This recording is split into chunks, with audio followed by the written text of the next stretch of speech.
Hi, hello guys! Samahan nyo kami sa ganap namin today! At ngayong umaga nga guys, dali-dali na rin kami nag-asikaso. Hindi nga lang pala ako yung magtatrabaho, kundi magkasama nga pala kaming dalawang mag-asawa sa trabaho. At bukod nga sa trabaho guys, nagtitinda rin kami ng mga ensaymada, Pinoy foods. Yun nga pala yung page namin guys, sa mga gustong umorder. Halos 3 taon na nga pala ako guys na naggagawa ng mga tinapay, Pinoy foods, at mga kung ano-ano pa. Nadala ko nga pala dito sa Japan guys, yung hilig ko sa luto, sa bake, dahil nga nung nasa Pinas ako ay nagluluto na rin ako ng mga cakes. And dito nga is, mas na-improve ko talaga yung hilig ko or yung pagbebenta ko sa mga kung ano-anong sweets.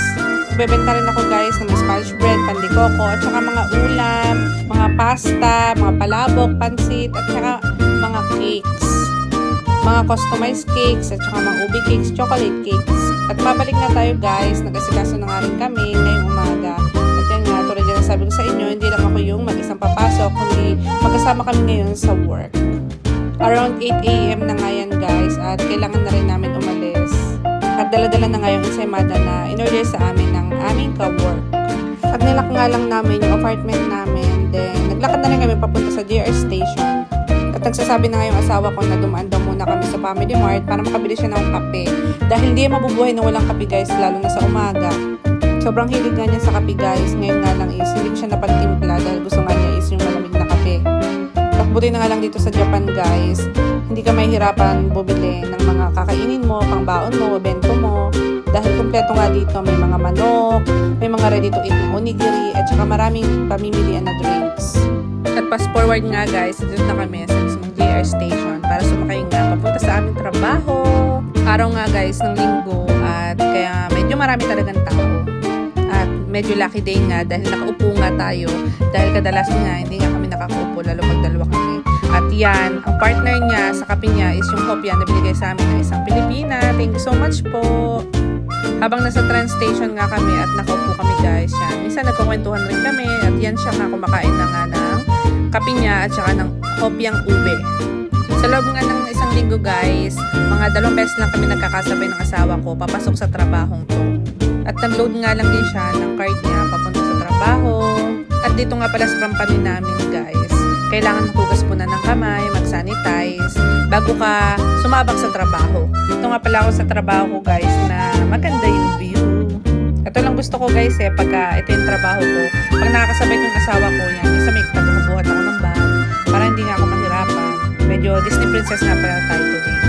Ay hindi pala guys, kailangan para natin maglinis ng mga banyo at saka ng mga oporo or mga bathtub. Walang magdi-Disney princess today guys. At guys, nakakatawa nga pala dito sa nilinis akong room ngayon. At habang jumejebs ka or umiihi ka, yan guys, may amazing view.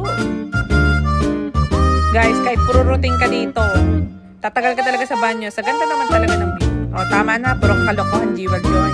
Guys, pag dito nga pala ako sa trabahong to, na parang feeling ko napakabilis talaga ng oras. Kasi hindi ko namamalayan. Minsan, 1:00 na, 2:00 na, 3:00 na. Kasi nga, parang dire-diretso lang din yung trabaho.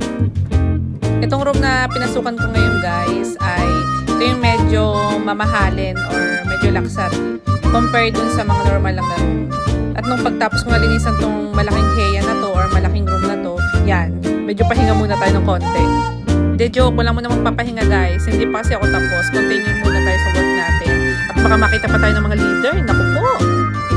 Maalis ka pa sa trabaho, Jewel, sa ginagawa mo. At hindi nga ako makaget over dito guys.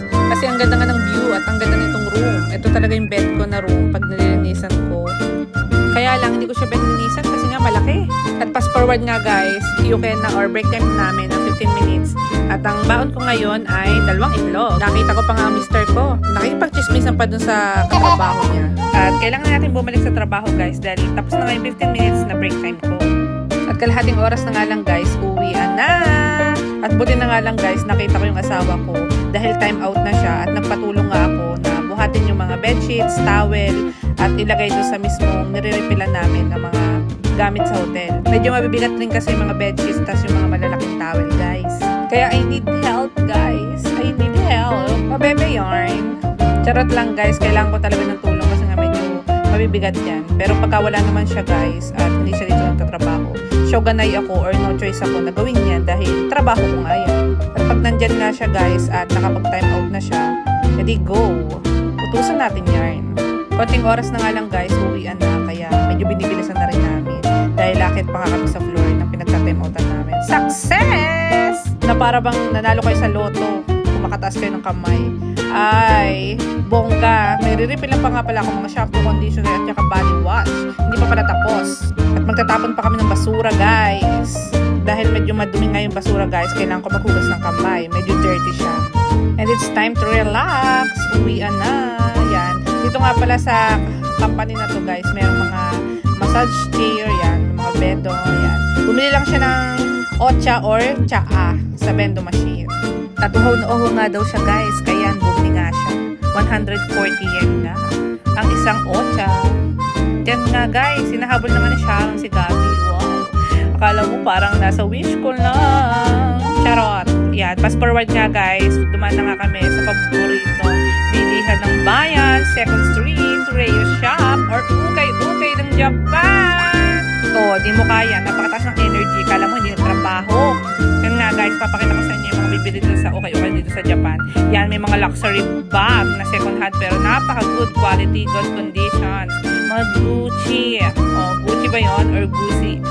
At saka LV, Louis Vuitton. At hindi pa natin afford yung mga ganun guys. Kaya kung sino may bet na itong bag na to guys, na tsempuan ko, swak na swak, available pa. Tory Burch Color Black bag. Napakaganda pa, glossy type. At sino may bet nito guys, ito pang isa, Kate Spade naman na color black. Yan, handbag. Pwede rin shoulder bag if bet mo. Sa mga hindi nakakaalam guys, nagpapasabay nga rin po pala ako Japan to Pinas. Talagang trusted at pwede po akong maging supplier nyo. Pwede rin po kayo mag-order ng own box. At ako po yung maging personal shopper nyo dito sa Japan. Legit na sa Japan guys dahil ako nga mismo bibili dito. Medyo matagal na nga rin ako nagpapasabay guys. Kaya mapagkakatiwalaan nyo naman ako. Wala lang sa mukha. Charot!